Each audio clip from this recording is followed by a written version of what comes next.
And so I would always call Phil to reassure him that, hey, I'm not going nowhere. Keep writing, man, because I cannot wait. I wanted Violence to do what we were doing in Exodus. Right. Right? I mean, I wanted that so bad. Because, I mean, God, to this day, I believe in Sean so much as a front man, you know, and what he writes and what he does. And it's just like, you know, to me, I'm so lucky to be the backbone of that band, being the drummer, and I love everything about it.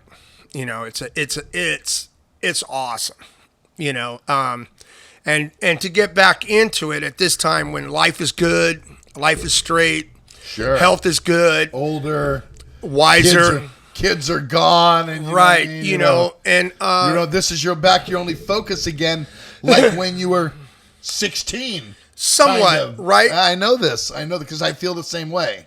And it's good, you know, and it's been a kick. And then, you know, Sean coming back has been something to just watch, you know. And, it has. It's great. And everybody loves it. It's the scene. I got the greatest seat in the house. That you know, I like, know. Phil walk up and when I come see you, I have the better seat because I can sit behind you and watch and talk shit to you the whole fucking time. I was like, Zach, back up, man. You're bringing coffee breath over, man. I was all over you that night. I was all telling you, shut up. Pay attention. Remember I was telling you, concentrate? I kept yelling at you. You need to concentrate. Breathe, fatty. You're going to fuck these songs up. So, yeah, you had to be coaching back in there. So, talk about after Oppressing, you did another record. You did we did record. Nothing to Gain. Nothing to Gain. And how much more time was that after Oppressing did that come out? Did you tour much? You didn't really tour much for Oppressing. No, we did a headlining tour. We couldn't get anything going. I mean, we tried to do our headlining tour. We had a horrible manager after we had parted ways with Debbie. And so part of that was, as much as I loved Debbie, we didn't get to Europe. We in it 2 album cycles. We didn't make it there once. I thought that was an epic fail on not Debbie's part.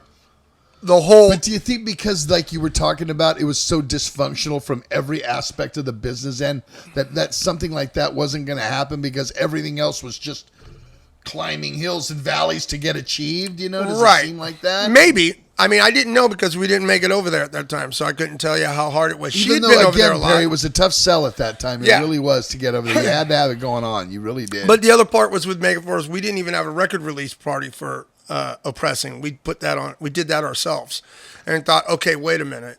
You know, and then Megaforce would do these big anniversary parties and everybody would be on it except for Violence. You know, we wouldn't even be on the shirt. You know, it's like, wow.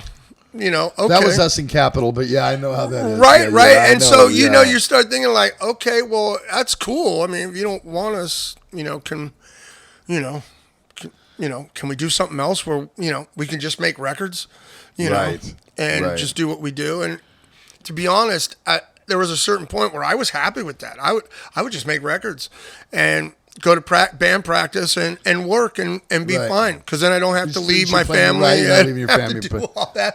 Home shows were enough for the ego at that time. You know, they sold out. So I was like, okay, got my fix. Go back to work on Monday. So how long after? Now, Rob wasn't on Nothing to Gain, was he? He was. We were all writing. So we had taken a chunk, I think, of publishing money. You know, you sell a little bit of yourself, right? Yes, you do. So we set ourselves up. Mistakes in the world, but okay. Well, I think my That's point. Why you can't use your own music, bro. Well, you know, Steve Sinclair was pretty awesome in allowing us to buy back all of Eternal Nightmare. You know, so we own that. The other stuff from Atlantic, Phil's having trouble just talking with them. But Capital don't even want to hear from us. Right. They don't even want to. Who? Right. Go play. And I forgot what we were talking about. No, we were talking about going into the third record. The third record, right? Yes. Yeah, so we'd put ourselves on a little... Bro. Thanks. If as much weed as I smoke and nobody else does, I'll keep you in line. That's why I don't smoke weed anymore. Yeah. That's why, right? So we'd set ourselves up, right? We set ourselves up with a little bit of salary so we could all focus on writing. Right. Nothing to Gain, which was something I wanted to do, and my thought was, well, look, we're going to get ripped off for all the money we're worth anyway. Let's just take every advance we can get, because if we don't make it over this bubble and this hump, we've got nothing anyway. Right. So, right now we're just going to, let's just throw the dice. Let's get everything we can. And, so we kind of did that.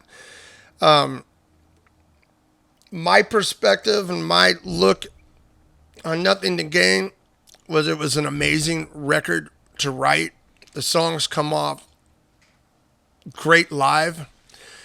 I think mentally going in the studio at that time was a nightmare for all of us. Because of all the shit that had gone on the last two records? Yeah, and I think... And you expected it on this one?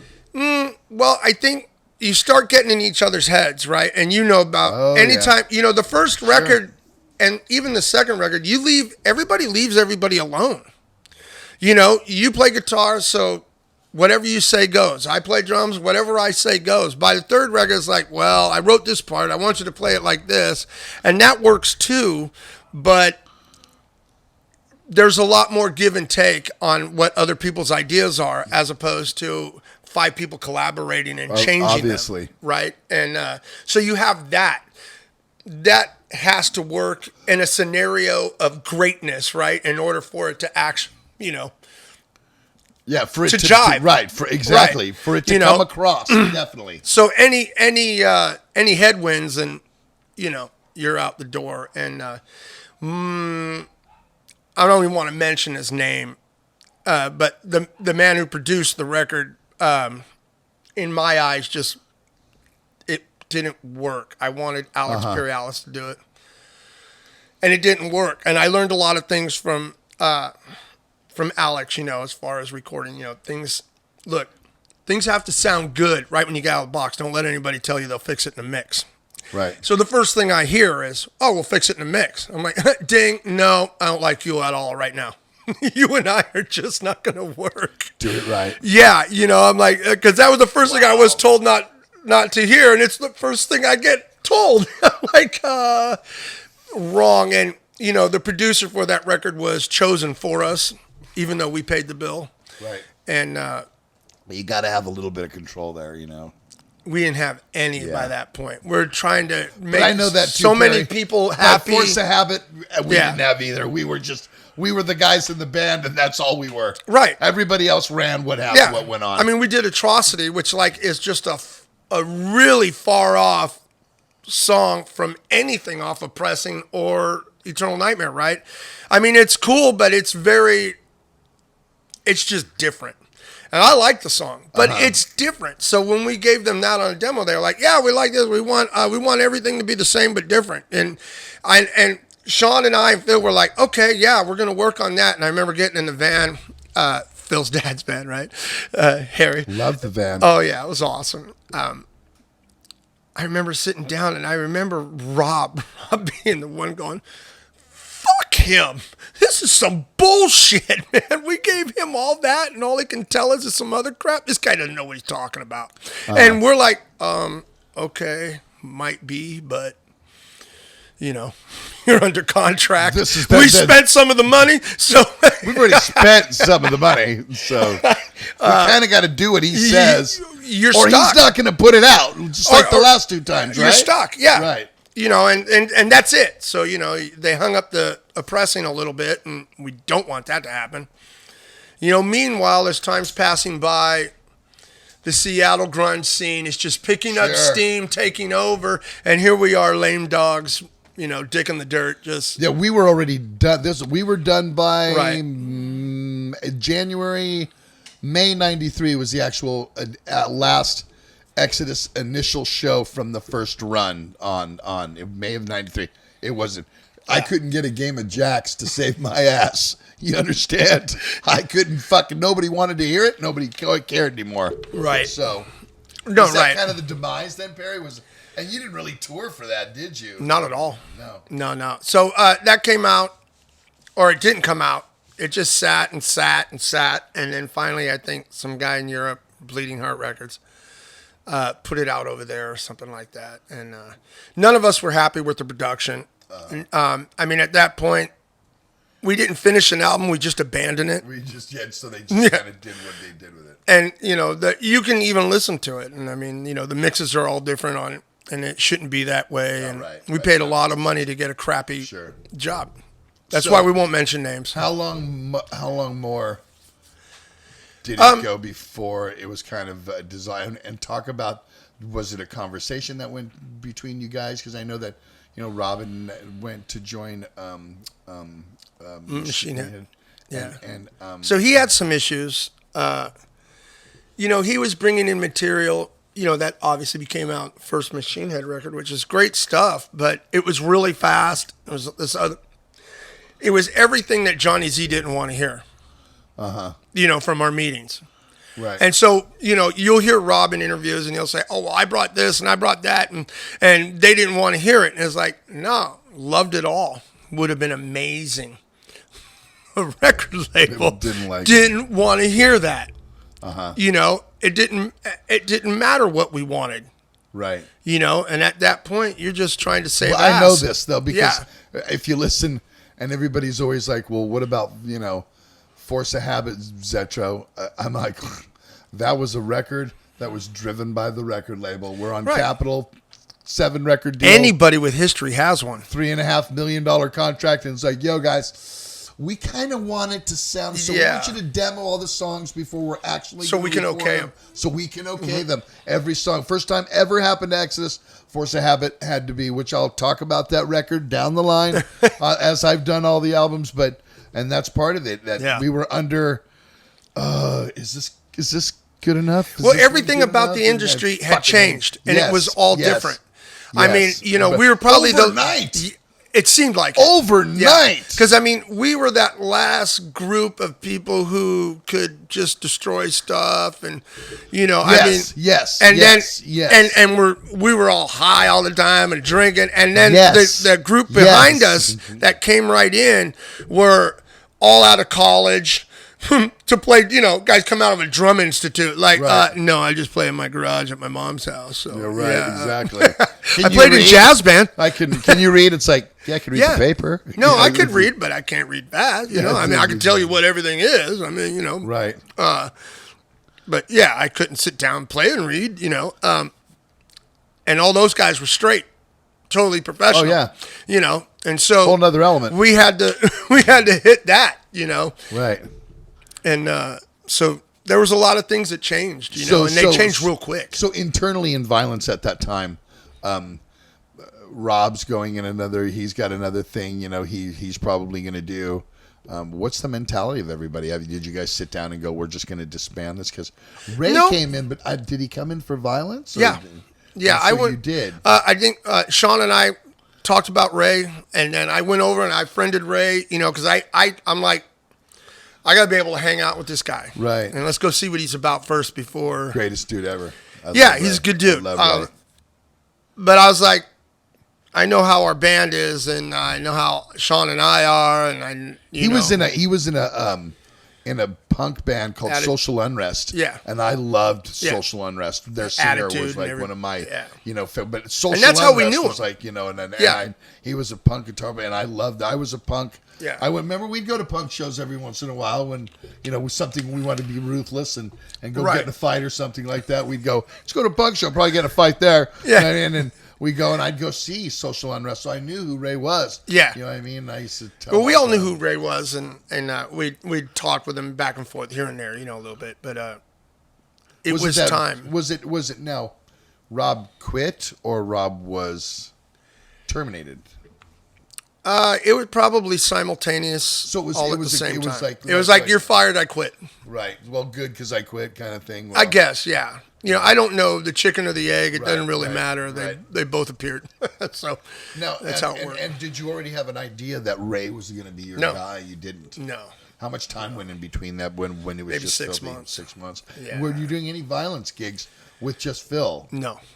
You didn't? I don't think so. I mean, I think we got Ray because we had to. We had to keep playing. We had lawyer fees. Right, yeah. So, and we still did good at home. So it was like, okay, well, that's really, the home shows are in the Bay Area is what kept us afloat for even that long. Sold out everywhere. But that was it. That's, I mean, like the first night, Ray's in there, and I'm taking care of all the money and everything.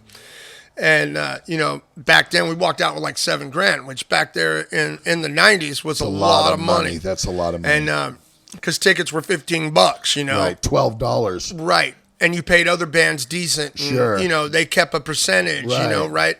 So it was, and Ray's like, wow, you come from punk bands, they don't make that kind of money.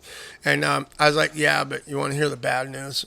We're gonna still owe the lawyer about $1,000 after we pay him all this money, But the studio rent's paid for another 3 months, so we're good. We're good. Just bring your rig. Yeah, we'll worry about 3 months down the road, And after a while, it was just, it's like, man, I could just go to work and ride my dirt bike, Right. and I don't have to worry about being in a band or going somewhere, dealing with 4 other guys and making that work. And can you practice? Well, not tonight. It's like, fuck all that. I'm done. Right. And what year was that, Perry? What year did you probably step 93. out? 93. Yeah, because Billy Milano had actually called me. Yeah, I heard that. And we were going to do with Bobby Gustafson from Overkill. And so we were going to do a band called Bully Dance. And so they were. I remember that. Yeah, but of course, there's 3 very willed individuals in the same room, kind of. And yes, we had a couple bucks. I know this one, and I know the Billy Milano willed individuals, so I know. But the thing is, I get along with Billy. I not saying that. I just know. How I know the head that's in the room. What I mean? He's driving the Cadillac. Yeah. Yes. We got Pinto money. Yeah, we got Pinto. Yeah, right. No, you got Pinto wagon money. But hey, like my old Pinto. It had a moon roof and it had some mag wheels. Badass mag wheels, that's too, right, bro. man. And I had the baddest tunes in my That's ride. right. Tinted windows. Yep. Remember the little spoilers on it? I had a badass Pinto. I wish I had a picture of that show. It was awesome. Damn, how many people? Yeah, because you had a Pinto, and I bought Stacy Klein's V8 Vega. Do you remember that? Oh, yeah. And I remember loud fucking. Oh yeah, just a Vega with a V8 in it, and I remember on that one I couldn't find anybody to tint windows. Back then it cost a lot of money, so I remember you just went in, you just sprayed the inside of the window, right? No, mine was actually was my it? Pinto was tinted correctly. Not my bad. I spray painted the inside of the window so the outside looked tinted. $45, which was a lot of money at that I didn't time have money like that. to have that. That was weed money. Looked good, so my shit looked good. So now. They continued on for a little while. Yeah, they did their thing.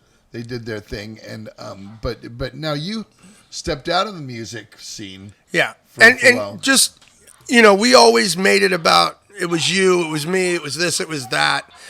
And looking back on it, wasn't any of that. Right. It was just I saw the tree, the forest behind the trees type of thing. It was just like, look, I'm tired of putting money in lawyers' pockets, man. Right, I agree. I'll just put it in my own pocket. It was to a point where it got really, really, really redundant.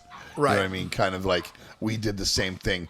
We made so many people rich. You know what I mean? Or we're paying their mortgage, and it was like enough. It was of enough. That. So then you took off for a while.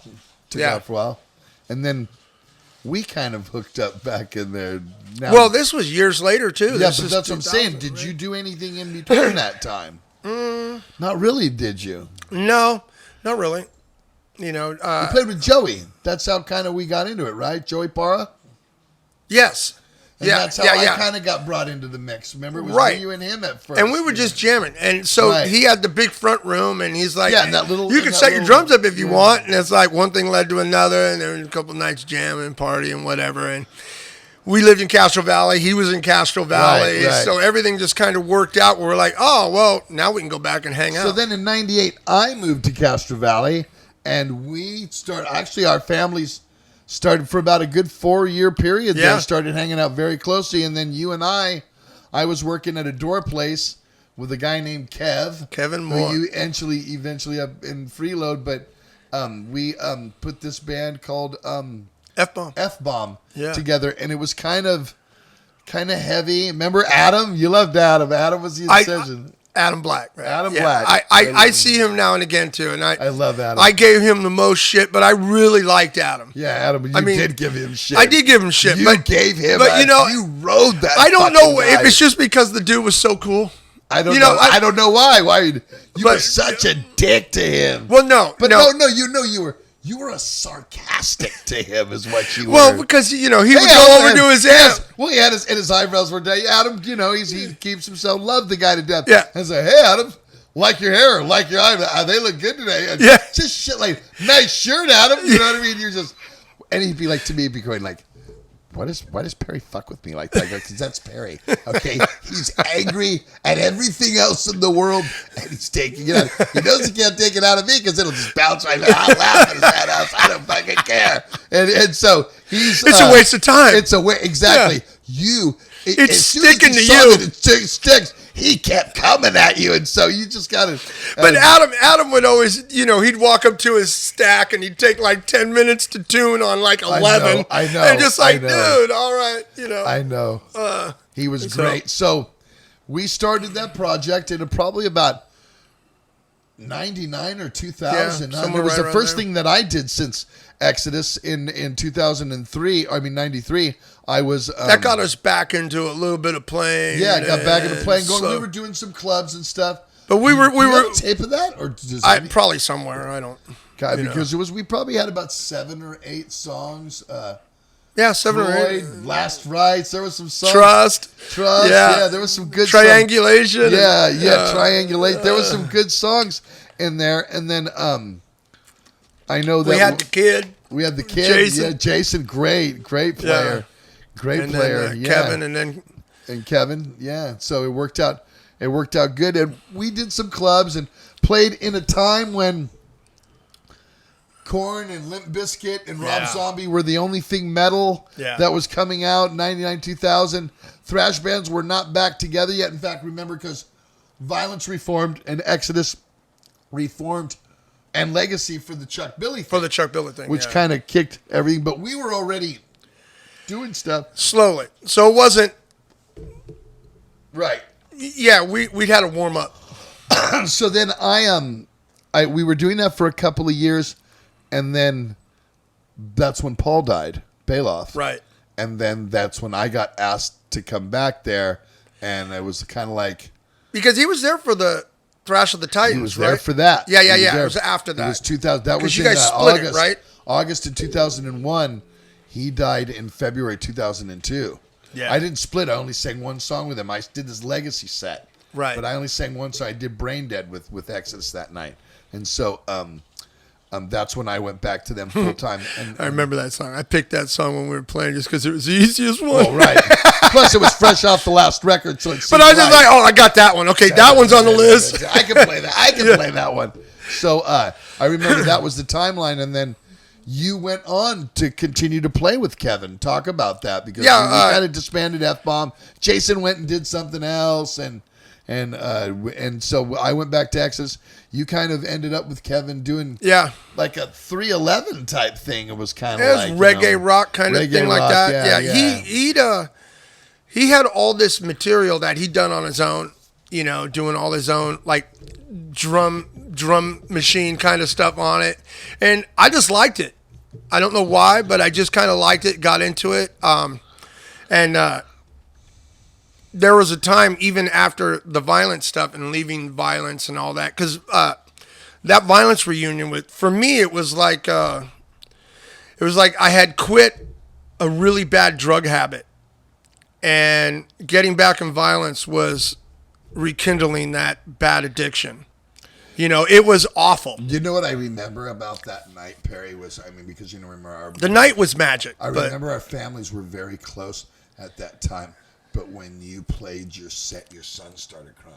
Yeah. Remember that? That was awesome. Talk about that. Well, probably nothing as a father would make it super happy. Because at that time, you didn't know what you did. No, and I think they didn't know. Right. They didn't know the magnitude of what it was. And when your kids are 16, whether they're, you have a son or a daughter, the last thing they're looking up to is you. Yeah, right. Yeah, you're my dad. You don't know shit.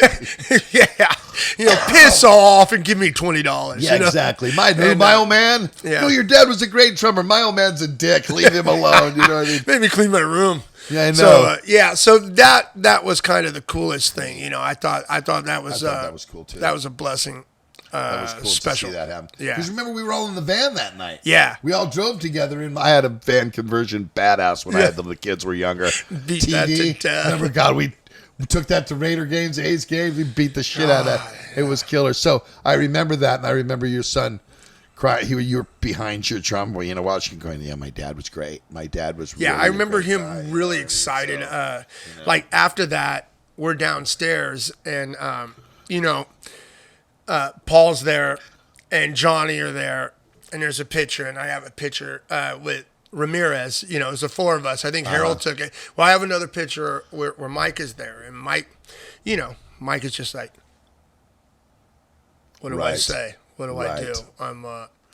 And that was kind of cool. It's like, gotcha. Because I know what that feels like when you're dumbstruck and you're just like, this is so cool. I don't even know how to act. Right. I remember that night. And I thought that was cool. That actually kickstarted all of the thrash bands to get back together. Right. Except you guys. Yeah. And which is funny now because after, you're playing with Freeload, you kind of didn't play drums for a while, right? I mean, you kind of went right. Damn near 13 years. Yeah, you're right. Because I remember when we were in the dressing room before the first Oakland show, I said, so, remember I asked you, have you been playing? You're like, no. I'm like, and you said it just like, no. No.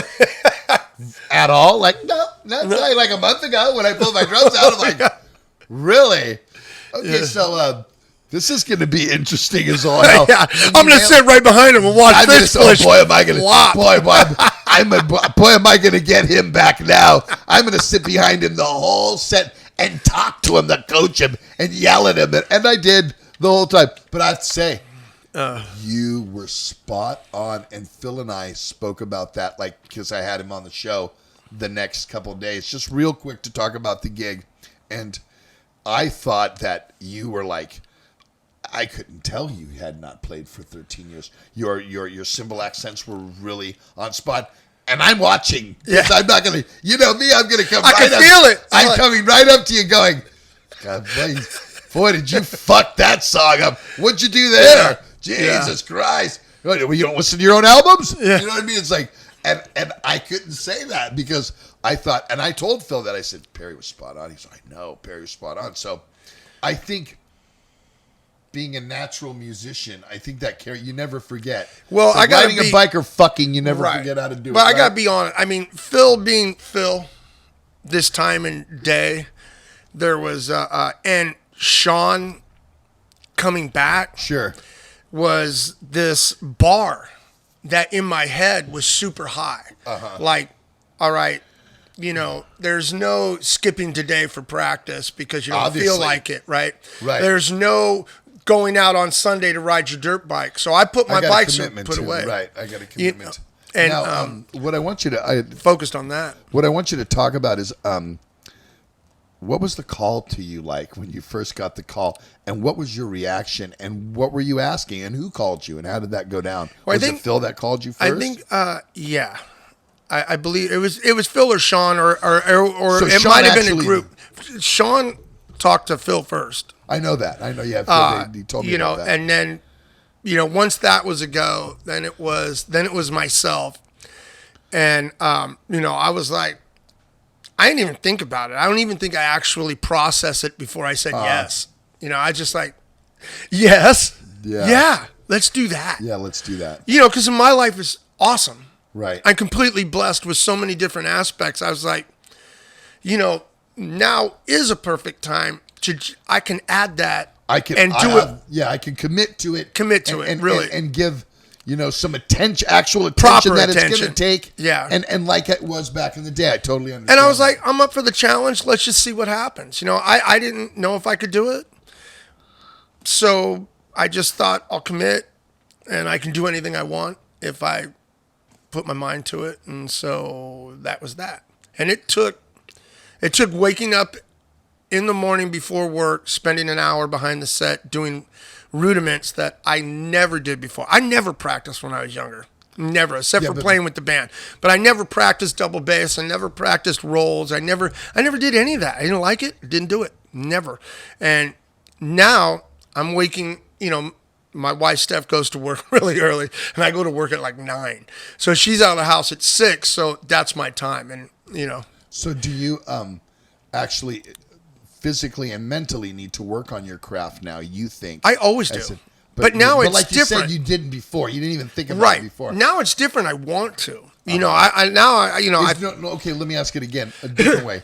Is it that your ability needs to have that to be able to hold, doing an hour and 15 of violent songs, hour and 20 minutes of violent songs? Do you need to build it? Because I notice now, like at first a little bit, like now the players in the band, like Gary's kind of always warmed up.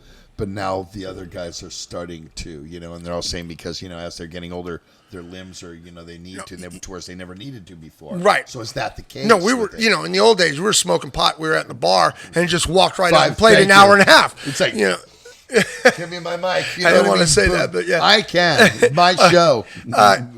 Now you're definitely conscious about it. It's like, I got to do my David Lee Roth stretches, I'm warming up. So, it's a different animal, because you don't want to be on stage and cramp. You don't want to have a problem. No, you can't. You can't. Well, not only can you, but you don't want to. No. There was never a thought in my mind back in the day that something's going to stop me from finishing a set. Now there is. Sure. It's your age, old man. And your body will just stop. Yeah. And that thing won't work, even though this is telling it to. It's like, fuck you. The second show in Oakland, we'd added all the extra songs with Gary, and we had Mark come out, and they did some Torque songs and some stuff like that, and which was awesome. But by the end of that set, as we started getting, I couldn't pick my arm up anymore. Oh, I was playing, and my wrists are moving, but my arm does not want. Wow, it's moving, but I could tell, like I started to feel like, holy shit, like I could cramp at any minute. Your body's not physically ready for this, it was for the longevity of it. Sure. The first night was cool, and I drank a lot of water. Now, leading up, we only had 3 months. It's like, okay, we're going to do a show. When? 3 months. I haven't played in 13 years. All right, well, okay. So did you start playing right away? Right away. And were you playing every day? Yeah, just about. Yeah. But to the records, like on headphones? I couldn't play to the record for a month. Really? Yeah, I tried to, but it was just way too fast. And the thrash beats, like I know. You can get in front and behind that beat real easy, especially when you haven't heard it a lot, right? The Sean Killian show, every drummer bitched about you. Every singer bitched about Sean, and every drummer. Tom came up to me and he was like, Tom Hunting, he's like, I don't fucking know how Perry fucking does this. You know what I mean? Yeah. It's like, fuck, man. It's like, so that's like what it was like. That's how I felt about his stuff. Yeah, exactly. Well, you got him back. You got him back. He called me like that day too. Cause I'd have some conversations with Tom and stuff like that, which are really cool. Him and Dave McLean, really kind of helped coach my easing into this a little bit, as a drummer, because you come out of nowhere. So am I doing this right? Is this right? Are my instincts of what I'm doing, am I in the right path or am I totally off, right? And so I was doing okay that way. And, Tom called me the night before the show and like, hey, don't let anything get in your head. Don't shoot your wad the first song. Right. All of those things that are easy to do quickly. And I was like, all right, I got it. And of course, as soon as we hit Eternal Nightmare, it's just balls out, everything. Because I had no understanding anymore of trying to control that, and the adrenaline is just, it's like just, you're right. And you're just like, whoa, you have all this energy that you've never, you haven't had in a while. 13 years to bottle it up, you know what I mean? But it just hits you. It's a drug in itself that is. It is. That you have to really. You got to really. It's like I always say this: be intense, look intense, but be very calm. Be calm on the inside. Yeah, exactly. So I got to find my happy place, which I have to do that constantly. Yeah. Before on a tour, I remember back in the day. I would, on the very first show, I would grip my mic so tight that they couldn't unscrew it to put the battery in because I would warp it because I was just so tensed up. And then after that went, it was kind of thing, but I can understand that. So how many shows are we into this now, Perry? How many? I don't know, maybe 10. 10. How does it Sound feel? about right? Feels great. Yeah, I mean, when we went to Belgium and stuff, you know, you have Alcatraz Festival. Alcatraz Festival. Yeah, we have all the, they have all the drums. They really got it down to a beautiful science, I know right? all of this. And so you get there an hour or so early, and you can set your drums up, and you walk into the trailer. There again. Here you are, a kid in a candy store. You're back. And I gave him my rider, right? And just threw the rider out the window. He had everything there, and he's like, but anything else you want, go get. Yeah.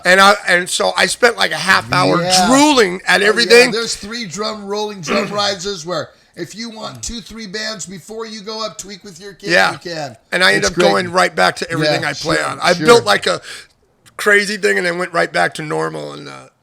And I remember coming off, and he's looking at he's looking at the right side crash cymbal I use on the China, and they're fucking all beat to shit. I just hammering it. Well, and I remember Dean and I just the last couple songs at that festival. I mean, we're just on fire, right? And I feel like I felt nothing.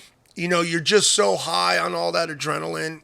And you're playing, and everything, you know, you're just in like this zen, weird feeling, man, where I'm throwing rolls out and stuff that I'm just like, oh my God. And I'm just like, oh man, my head's exploding. They really like him. That's why you're looking at everybody. You're looking at the 9 pits out there going, I can't see that far, but I remember just Dean and I we're just raging for 2 songs, and we're just, it's 110%, man, and I can almost see smoke coming off that fucking guy because he's just killing it, and we're just fucking raging. That's amazing. You know, and that was fucking kick ass, you know. And then Phil come up every once in a while, you know, and he's happy, you know. And he knows where all my cymbal grabs are, you know. I come up and hit a cymbal, and he'll choke it while he's playing. Right. You know, it's like, oh man, he knows that shit. Yes, he knows his songs. Yeah, now that was a level of enjoyment that we didn't have. Fun now, but now it's fun. It was. Now it's fun. So that's memories that you keep for the rest of your life till you die. Let's talk. What's next? Are we just going to continue to play concerts? I know people want to know if there's going to be new material, but I mean, let's be honest. Let's see how this goes, right? Let's see. If this goes. I think Sean has started working on some, ideas. I know the 3 of us have discussed maybe working on some ideas. Everybody's super busy. Right. And I think you have to get back in to this mode of not just playing it, but it being a part of your life. Yes. In every aspect, so you can collaborate and contribute. Right. In that violence mode. You don't just I think what's good now, though, is there's no pressure on you guys. No, people do love the old songs. Yeah. And they'll listen to those forever. So if you get some new violence, it's a plus. If you don't, it's still a plus because the songs are still timeless and people want to hear them. And the industry's different. And it is very different. You can record your own so many stuff. markets, Barry, that didn't get to see you even in America back in the days. That's the cool part. You know what I mean? So you're going to get to go to South America. I know you have Australia. In fact, I actually thought you have Australia lined up, right? I believe so, yeah. Yeah, so, I mean, you've got so much, places that you never even thought you were going to go. You finally get to go when you're at ease in life, you know what I mean? Yeah. And it makes sense. You have to go, oh shit. Both eyes open. So it was Steph, leave Steph home with Michael and the Bean, and you know what I mean? What am I going to do? Now all mine are gone. You know what I mean? I got 3 pug dogs I got to fucking worry about, you know what I mean? Yeah, my kids are 33 and 24. Exactly. They're not kids anymore. No, I got adults. I tell everybody I have adults now. I don't have children. And they're great, and they do awesome. their own thing. So, That's Yeah, awesome. we'll see. You know, that's the great thing. We don't have to make any music, but we're all kind of starting to see it. Like, yeah, it'd probably be a lot Why of not? fun. Why not? Because it'd be fun, and as long as Well, it's fun. I think if your head's clear now, there aren't the distractions, like you said. It seemed like You're not doing it for the label. You're not doing it. That's what I was going to make my point. It seems like through eternal oppressing, you know what I mean? It seems like, you know, nothing to gain. You had cobwebs constantly around Nothing that. to gain for sure. You know what I mean? And now there's no cobwebs because Right. cobwebs don't need to exist. I have this whole other thing and you Yeah. can go fuck yourself. You know Right. what I mean? And that's kind of the mentality, which means you'll drive the Cadillac this time and you'll pull and tell what you're going to do. You'll hire the producer. Right. Well, you'll do that. You know what it I takes mean? a lot of the uncertainty away because it doesn't matter.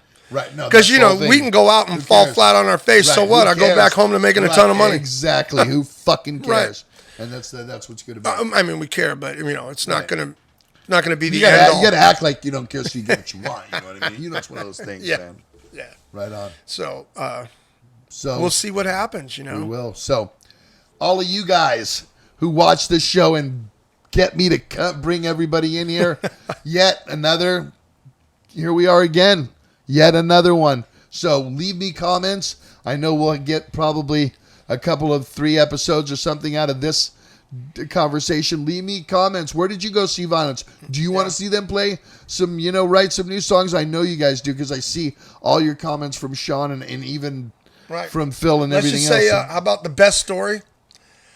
The best story and the runner-up story of Yeah. anything to do with violence gets free shirts. Yeah, he brought in. He brought a. I'll bring more. He brought a large shirt in for me. I don't care if you're large or not, but we're gonna give it away. So leave us a comment. Leave us a good story, and we read every single one of them. We'll send off the ones that we think are good. Perry's gonna pick it, and then we'll send you a Violence shirt.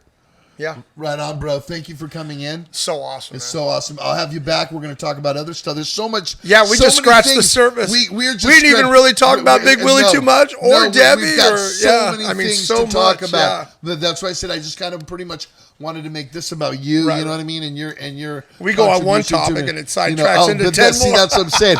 And our producer Wade was kind of like, keep it on track. You guys are falling off, but it's one of those things. Anyway, remember to subscribe to my channel and share this. Obviously share it and leave me the comments because we comment on on the violence sites. There's a Facebook official web. Tell me everywhere. Let them know where Our they site. can go. There's Instagram for violence as well as all of our individual ones that pretty easy to find. Easy to find. So go find participate. Them. Participate, and we'll see you guys in the vault. So yep. Very soon.